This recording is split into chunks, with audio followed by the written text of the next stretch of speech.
अस्सलाम वालेकुम जुनैद भाई। ये अभी मैंने आपसे बात की थी और ये आप जो इतना नॉन सीरियसली इस बात को ले रहे हो कि आपको ये मजाक लग रहा है कि ये फेक न्यूज़ है और नंबर झूठे हैं और ये कोई बीमारी इतनी नहीं है, बहुत ख़तरनाक बीमारी है। मैं फ्रंट लाइन पर हूँ, मैं अपने 1000 बेड के हॉस्पिटल के अंदर जो एक्सपर्ट्स हैं मैं उनमें से एक हूँ। हम लोग दिन रात काम कर रहे हैं। आमतौर पर मैं 10 पेशेंट का ख्याल रख रहा होता हूँ। अभी 2 डॉक्टर एक वक्त में होते हैं जो हर मैं 40 का ख्याल रखता हूँ, वो 40 लोगों का ख्याल रख रहा होता है।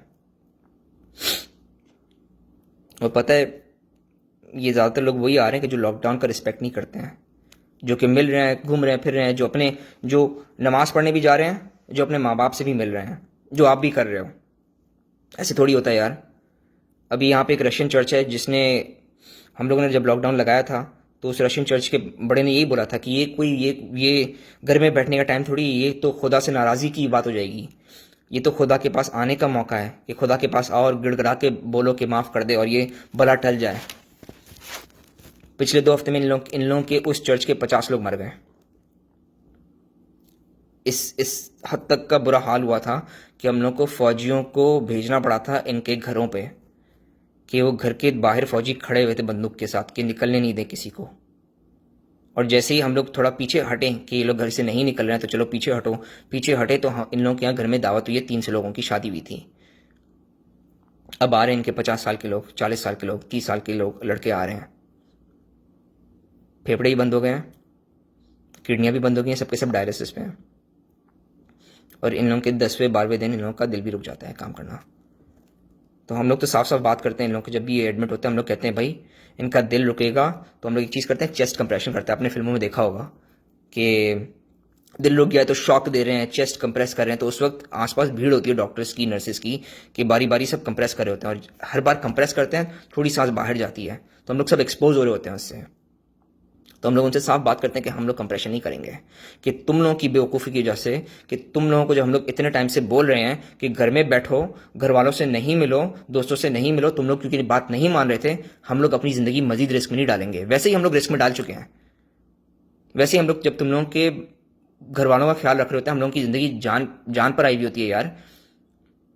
पता है मैं कितनी प्रोटेक्शन पहन के जाता हूँ? मैं 2 मास्क होते हैं, एक N95 होता है, उसके ऊपर एक और मास्क होता है, उसके ऊपर इतने बड़े गॉगल होते हैं, पिक्चर सेंड करूंगा। ऊपर से टोपी होती है, फिर गाउन पहनते हैं, फिर ग्लव्स पहनते हैं, फिर जूतों के कवर डालते हैं, फिर जाते हैं, निकलते हैं, सब कुछ कपड़े उतारते हैं, हाथ धोते हैं, वापस क्या नाम है गाउन अप होते हैं, फिर दूसरे पेशेंट के रूम में जाते हैं। सर 40 दफ़ा मैं कर रहा होता हूँ हर रोज रात को। और जो दूसरा डॉक्टर है वो भी यही कर रहा होता है। हाल इतना बुरा हो गया कि जिन पेशेंट्स के रूम में हमें जाना नहीं होता उन पेशेंट्स के रूम में हम लोग जा भी नहीं रहते। हम लोग नर्स अंदर जो बैठी होती है हम लोग उसको इशारों से बताते हैं कि ये करना है। थोड़ा सा दरवाजे के खोलते हैं, कोई आईवी खत्म हो गई तो आईवी देते हैं और बस खत्म, बाहर वापस आ जाओ। उसको जो अंदर है उसको अंदर रहने दो, जो हम लोग बाहर है बाहर आने दो। हम लोग अपने दोस्तों से नहीं मिल रहे हैं। ये हाल है कि मेरे साथ जो डॉक्टर्स जिनकी फैमिलीज हैं, जिनकी नर्सेज जिनकी फैमिलीज हैं, वो अपने बच्चों से नहीं मिले हैं पिछले 1 महीने से। कोई भी नहीं मिला अपने अपने घर वालों से। ठीक है, हम लोग आते हैं। इस तरह मैं अपना बताता हूँ कि मैं जिन कपड़ों में हॉस्पिटल के अंदर होता हूँ वो कपड़े मैं हॉस्पिटल में उतारता हूँ, उधर की लॉन्ड्री मशीन में डालता हूँ, जो कि स्पेशल लॉन्ड्री मशीन होती है सैनिटाइजेशन वाली, उसमें डालता हूँ, नहाता हूँ, दूसरे कपड़े पहनता हूँ। फिर उन कपड़ों में जब मैं हॉस्पिटल से बाहर आता हूँ, मैं घर पे आता हूँ तो दरवाजे पर अपने सारे कपड़े उतारता हूँ, बास्केट में डालता हूँ, डायरेक्ट वापस जाता हूँ, दूसरी दफ़ा नहाता हूँ और फिर तीसरी तीसरी चेंज करता हूँ। मैं रोज़ाना 3 कपड़े बदली कर रहा हूँ सिर्फ इसलिए कि मुझे वायरस नहीं लगे। तो जब मैं इतनी प्रोटेक्शन कर रहा हूं तो आप लोग क्यों नहीं कर रहे हो प्रोटेक्शन इतनी? मतलब नमाज पढ़ने का मकसद क्या है? इस ऐसे मौके पर बाजमात पढ़ने का मकसद क्या है? यूं तो जिंदगी भर नमाज पढ़ी नहीं है किसी ने। अब वायरस है तो भाई खुदा खुदा खुदा सब नमाज पढ़े हैं, बाजमात नमाज पढ़ रहे हैं। यार एक बंदा चाहिए, सिर्फ एक बंदे को वायरस हो ना और वो उस नमाज में पढ़े तो उसकी पूरी सफ वालों को वायरस होगा। तो इस्लामी तौर पे इसका रिस्पॉन्सिबल कौन? क़यामत के दिन किस कौन कौन उठाया जाएगा? कि जब तुम्हें पता है, जब तुम्हें हर न्यूज़ चैनल पे तुम्हारी गवर्नमेंट बोल रही है, तुम बाकी लोगों को देख रहे हो, जब तुम्हें पता है बाकी, यार हमारे यहाँ 1000 लोग मरे थे कल रात को, 1000 लोग। 7 पेशेंट तो मेरे मरे हैं। तो यार इसको प्लीज़ इतना इतना लाइटली मत लो। ये कोई वक्त नहीं है कि आप नमाज पढ़ने जा रहे हो, आप अपने माँ बाप से मिलने जा रहे हो और आपके माँ बाप दूसरे दूसरे अपने भाई से मिल रहे हैं। तो फ़र्ज़ करो एक बंदे को है, फ़र्ज़ करो मुस्तफ़ा को खुदा ना खास्ता किसी से वायरस लगा है, अपने दोस्त से वायरस लगा है। उसको शुरू के 10 दिन में कुछ भी नहीं पता चलेगा, ठीक है, कोई सिम्टम नहीं आएगा, कोई खांसी कोई नजला नहीं आएगा, पर वो वायरस से इन्फेक्ट कर रहा होगा। सिर्फ बात करते हो ना, सामने कोई खड़ा होता है उसे महसूस होता है ना कि उसके चेहरे पे हवा लग रही होती है। कुछ लोग बात करते हैं थूक उड़ते जाती है, ये सारी वायरस से भरा हुआ है यार, ठीक है। तो ये आप मिले हो, आपको तो कोई बाजार सिम्टम नहीं आ रहा, आपको सिम्टम आएगा 10 दिन बाद, जब वो खांसी, गले में इच होगी, सांस फूलने लगेगी, ये 10 दिन बाद आती हैं सारी चीज़ें। शुरू के 10 दिन कुछ नहीं होता आपको, पर आप इन्फेक्ट कर रहे होते हो। तो अगर मुस्तफ़ा को हुआ है तो उसने आपके वालिद साहब को दिया, उसने अदनान को दिया, उसने आप बाकी आपकी बहनों को दिया, ठीक है, अपने बहनोइयों को दिया, और उसने आपको दिया, आप घर पर आए, आपने अपनी अपनी बेगम को दिया, अपने बच्चों को दिया, आप नमाज पढ़ने गए, आपने उन लोगों को दिया, ठीक है। तो इसका जिम्मेदार कौन?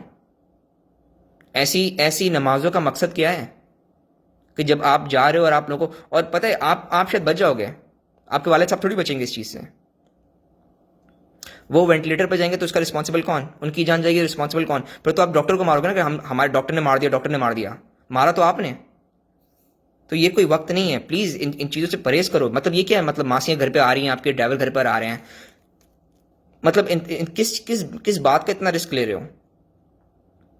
छुट्टी करो इन सबकी। अभी तो हाथ पैर काम कर रहे हैं, घर में झाड़ू लगाओ यार। रसूल सल्लल्लाहु अलैहि वसल्लम ने घर पे झाड़ू लगाया, तो आप लोग झाड़ू नहीं लगा सकते हो? रसूल सल्लल्लाहु अलैहि वसल्लम ने अपने अपने खुद के कपड़े धोए, तो आप लोग क्या उनसे शाही हो? ये वो वक्त नहीं है कि जब आप अपने दोस्तों से मिल रहे हो। मतलब देखो, मेरी एस्टिमेट के मुताबिक ना 1.5 लाख लोगों को कराची में वेंटिलेटर की जरूरत पड़ेगी अगर ये वायरस अपने उरूज पे आया ना। जैसा ये यहाँ पर उरूज पे आया हुआ है, ये इटली में उरूज पे आया हुआ है, ये स्पेन में उरूज पर आया हुआ है, ये चाइना में उरूज पे आया हुआ है। ये उरूज पे आप लोगों के अगर आएगा ना तो 1.5 लाख, कराची की पॉपुलेशन के मुताबिक 1.5 लाख लोगों को वेंटिलेटर की जरूरत पड़ेगी। पूरे पाकिस्तान में 170 वेंटिलेटर है। क्या करोगे फिर? छोड़ दोगे? वो आपके सामने घुट घुट के मर जाएंगे। हमारे यहाँ जब ये लोग मरे होते थे अपने कमरे में मर रहे होते हैं, और हम लोग फैमिली को बोल देते हैं हम लोग नहीं जा रहे और हम लोग आपको हॉस्पिटल में भी नहीं आने देंगे, आपको बस हम लोग एक फ़ोन कॉल करेंगे कि आपका बंदा मर गया है, ठीक है। और हम लोग रात, मतलब जब हम लोग देख रहे थे कि बंदा जा रहा है, तो हम लोग रात की शुरू में कॉल कर लेते। जब मैं देखता हूँ शिफ्ट में पकड़ता हूँ, पेशेंट की केयर पकड़ता हूँ, मैं देखता हूँ ये पेशेंट जाने वाला है, ये पेशेंट जाने वाला है, ये पेशेंट जाने वाला है आज, तो मैं उनकी फैमिली को शिफ्ट के स्टार्ट में ही फ़ोन करके बोल देता हूँ कि भाई देखो इनकी हालत गंभीर है, मुझे नहीं लगता ये आज रात सर्वाइव करेंगे, आप आके देख नहीं सकते हो इनको, ठीक है। और मैं जो मेरी नर्सेज है ना, मैं उनको भी कमरे से बाहर निकलवा लूँगा, क्योंकि उनको रिस्क पर डालने का कोई फ़ायदा नहीं कि बंदा जाने वाला ही है। और जब ये मर जाएगा तो मैं आपको एक फ़ोन कॉल करूँगा कि आपका बंदा मर गया है, ठीक है। हम लोग एग्जामिन करने भी अंदर नहीं जा रहे होते, वो वेंटिलेटर की ट्यूब डली हुई होती है, उस ट्यूब के ऊपर हम लोग क्लैंप लगाते हैं, वेंटिलेटर डिस्कनेक्ट करते हैं, मॉर्ग में भेज देते हैं, ठीक है। उधर ही उनकी टॉफ़ी तैयार होती है, कफन में उधर ही बांधते हैं और फिर वो आगे ट्रांसपोर्ट हो जाती हैं बॉडीज। और ये बॉडी को हम लोग दफना नहीं रहे हैं, ये जला देते हैं हम लोग, क्रीमेट कर देते हैं, कि कोई फ़ायदा नहीं है इसको, रिस्क किसी को भी रिस्क पर डालने का कोई फ़ायदा नहीं है।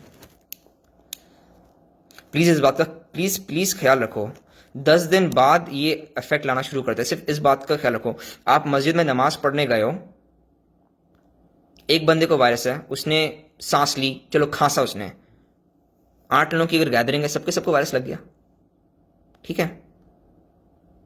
उसने नहीं किया, अगर आपको खांसा नहीं, उसने खाक करके थूका, आपकी चप्पलें उस थूक पे चढ़ी, वो चप्पल पहन के आप घर में आओगे ना, वायरस तो ले आए आप घर के अंदर, फिर क्या? फिर आपकी बेगम की जब डेथ होगी तो कौन रिस्पॉन्सिबल है उसका? मासियां घर में आ रही हैं, ड्राइवर घर में आ रहे हैं, यार ये प्लीज़ ख्याल रखो। मतलब क्या क्या काम नहीं होता क्या? ड्राइवर की इतनी ज़रूरत है? और जब जब जब आपकी गवर्नमेंट और आप लोग जब सीरियसली लोगे ना, तो एकदम से ये लोग लॉकडाउन लगाएंगे। लॉकडाउन जब ये लगाते हैं पाकिस्तान के अंदर, तो बिल्कुल सब कुछ बंद कर देते हैं ना, पेट्रोल पंप तो फ़ौरन बंद हो जाते हैं, फिर क्या? ट्रांसपोर्ट कैसे करोगे? नेटवर्क बंद हो जाते हैं, बात कैसे करोगे? कुछ भी नहीं कर पाओगे ना। तो क्या घर में राशन भी नहीं होगा? फिर फाके डालोगे घर के अंदर? प्लीज़ अपने घर वालों का ख्याल रखो, अपने मासी और ड्राइवर को पैसे दे के उन्हें घर पे बिठाओ, उनके अपने अपने घर पे। ये मजाक का टाइम नहीं है, ये बहुत सीरियस बीमारी है और हम लोगों को कोई समझ में नहीं आया है। वेरी ऑनेस्टली, जो भी डॉक्टर आपको बोलता है ना कि इसका ये इलाज है, उसका वो इलाज है, मलेरिया की मेडिकेशन इलाज है, कुछ कोई नहीं है, कुछ भी नहीं है, कुछ भी नहीं है। मेरा एक पेशेंट भी मलेरिया की मेडिकेशन से बचा नहीं है, ठीक है। एजिथ्रोमाइसिन से एक पेशेंट भी नहीं बचा मेरा, ये सब मर गए, सबके सब मर जाते हैं। वो बात अलग है कि मेरे पास जो पेशेंट्स आते हैं वो सबसे बीमार पेशेंट्स आते हैं। मैं आईसीयू के पेशेंट का ख्याल रखता हूँ जो सारे वेंटिलेटर पर होते हैं। 90% लोगों को ये जो बीमारी होती है वो नॉर्मल से फ्लू की तरह बीमारी होती है। वो खांसते हैं, 2 हफ्ते तक पड़े होते हैं ज़मीन पर और फिर वापस ठीक हो जाते हैं। बट उन्होंने जितने टाइम वो चल फिर रहे होते हैं वो हर किसी को इन्फेक्ट करते हैं, उनके फिर वालिदैन घर पर इधर आते हैं बीमार होके। रशियन का मैंने बताया था, न्यू जर्सी में एक फैमिली थी, उनकी गैदरिंग हुई ना लॉकडाउन हुआ तो उन लोगों ने भी सीरियसली नहीं लिया, तो उनकी फैमिली गैदरिंग हुई थी, सब ने मिलकर ना कहा कि वो चलो चलो छुट्टियाँ हैं, चलो मिल बांट के खाते हैं। तो पूरी फैमिली गैदरिंग हुई, फुफियाँ, चाचा, दादा दादी, बेटे क्या नाम है, इनके सारे बच्चे हैं। तो उनमें से एक को खांसी थी। अब उनके फैमिली के 2 फुफियाँ, 2 चाचा और दादा दादी सब मर गए। तो आपकी इस गैदरिंग की वजह से आपके घर के 6 फर्द मर गए। तो कौन रिस्पॉन्सिबल है इसका? इतनी तप्पड़ है आप में कि आप इनका गिल्ट अपने कंधे पर रख सको, और क़यामत के दिन पूछा जाएगा तो आप क्या जवाब दोगे? कि हमें तो लोग बता रहे थे, हमें ही मस्ती थी। फ्लोरिडा में एक पाकिस्तानी फैमिली को मैं जानता हूँ, उनकी शादी हुई थी, तो उधर भी इनको किसी को भी सिम्टम्स नहीं थे, पर अब उनका दोनों तरफ के ना ससुर मर गए हैं। लड़की का बाप भी मर गया, लड़के का बाप भी मर गया कोरोना से, और बाकी फैमिली तो इन्फेक्टेड है पर उनको इतना कुछ हुआ नहीं, पर वो दोनों मर गए हैं। प्लीज़ इस चीज़ को सीरियसली लो, ये चीज़ बहुत बहुत बुरी है और कोई इलाज नहीं है इसका। डॉक्टरों को सही तरह समझ में नहीं आया है कि इसे हम लोग क्या नाम है सॉल्व कैसे करें, क्योंकि ये आम तौर पे आम बीमारी की तरह प्रेजेंट नहीं कर रहा है, ये काफ़ी अलग प्रेजेंट कर रहा है। ये किडनी पे भी अटैक कर रहा है तो सारे डायलिसिस पे हैं, ये दिल पे भी अटैक कर रहा है तो दिल एकदम से रुक जाता है इनका, और फेफड़े तो ख़राब थे ही, उनके बारे में आप लोगों को थोड़ा पता है कि फेफड़े ख़राब हो जाते हैं। और पता है क्या होता है, एक तो ट्यूब डली हुई है मुंह के अंदर, एक मैं गर्दन में डालता हूँ, एक मैं हाथ में डालता हूँ, एक मैं पेशाब की नाली में डालता हूँ, एक मैं पिछवाड़े में डालता हूँ, ठीक है। और जब इन ये डायलिसिस पे चढ़ते हैं जो कि तीसरे दिन डलते हैं, तो एक क्या नाम है थाई में भी डलती है लाइन, जो डायलिसिस की लाइन होती है। और फिर मैं दबा के इन्हें मॉर्फिन दे रहा होता हूँ, फेंटनिल दे रहा होता हूँ, प्रोपोफॉल दे रहा होता हूँ। फिर ब्लड प्रेशर गिरता है तो मैं ब्लड प्रेशर की मैं एक और दवाई एक और ड्रिप स्टार्ट करता हूँ। फिर मैं पानी देना शुरू करता हूँ कि किडनियाँ फेल हो रही हैं। बहुत बुरा हाल है। प्लीज़ इस बात को सीरियसली लो, नमाज़ों पे जाना बंद करो, लोगों को इन्फेक्ट करना बंद करो, माँ बाप से मिलना बंद करो, गैर ज़रूरी मिलना जुलना बंद करो। मतलब यार इंटरनेट है, व्हाट्सएप है, स्काइप है, इनसे कांटेक्ट में रहो, डायरेक्ट मिलने की क्या ज़रूरत है? क्या ये मिलना इतना ज़रूरी है कि आप बोलो कि नहीं, अगर हम लोग नहीं, मतलब मैं अपने माँ बाप की जान देने के लिए तैयार हूँ पर मिलना लाजमी है, इतना ज़रूरी है? चलो खैर, मैं मज़ीद आगे बात नहीं करूँगा, आगे आप लोग खुद समझदार हो, ठीक है। प्लीज़ बात को सीरियसली लो। खुदा हाफिज़।